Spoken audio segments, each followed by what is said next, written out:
I'm a child of God, the bride of Christ, the daughter of the King. I'm a single mom of 4 almost grown children.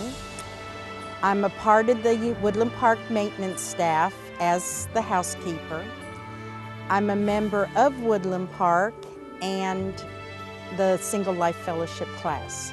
As a single mom, I ask the Lord to be the father of my children and to be my heavenly husband. By asking the Lord to be my heavenly husband, I opened another door for Him to come through. He loves me more than anyone else could, even my own parents.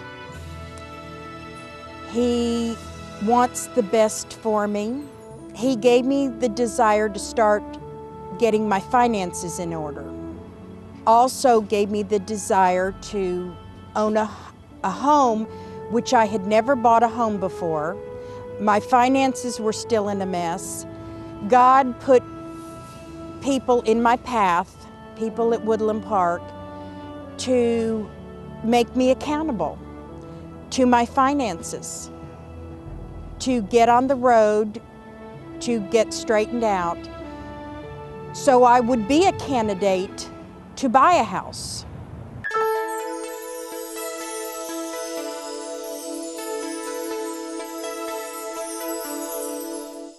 I asked the Lord to be in between the two churches.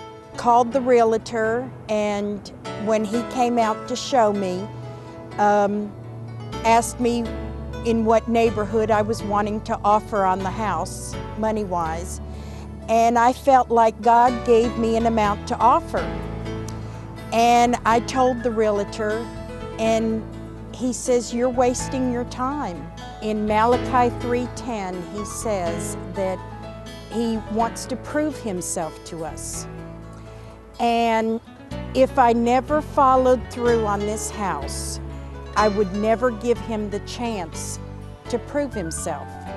Someone else made an offer on the house, which was more money and in cash.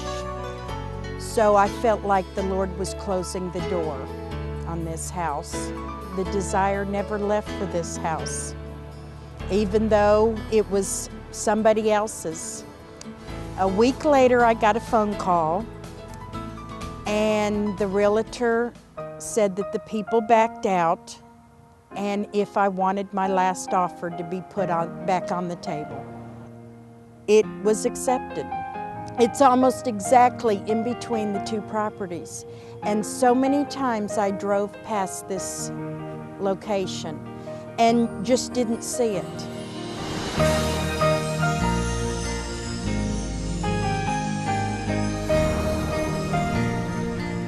The things, the items needed for the repairs and the remodel, God orchestrated that.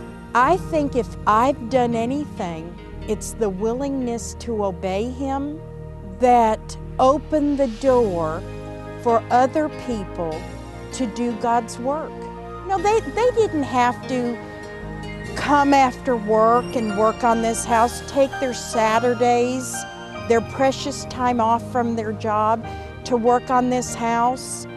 But God laid it on their hearts, and they made the decision even before I started making an offer on the house. Things were offered to me. People of the church wanting to help and come and paint and everything that needed to be done to the house, materials. Somebody saying, "I remodeled my kitchen, I got another stove, you can have my stove." God had laid it on those people's hearts, wanting to be involved in this. The Lord was all over this house.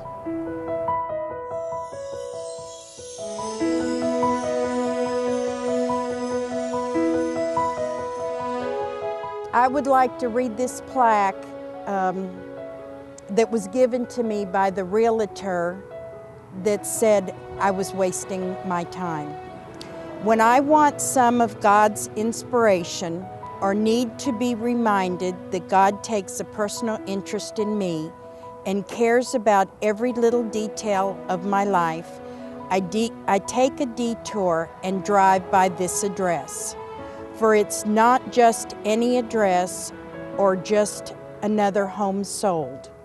It's Anna Bridges' home, a little lady with a faith and trust in God that is bigger than human imagination. It's a monument to God's leading in each and every one of our lives. I don't see a house, I see God's love for me and for us all. We aren't just another person in billions. My words cannot capture all that this home represents to me. I feel privileged and blessed that God has allowed me to be touched by this home and the family that lives inside. May God continue to bless and lead you in His will. I feel like what he wrote on the back of that plaque was what God intended this house to stand for. I know it's not about me. Who do I think I am to think that I could get a house? And then that's when God reminded me that I am a child of His. I am His bride. And He is my heavenly husband, and He wants the best for me, far more than I could imagine.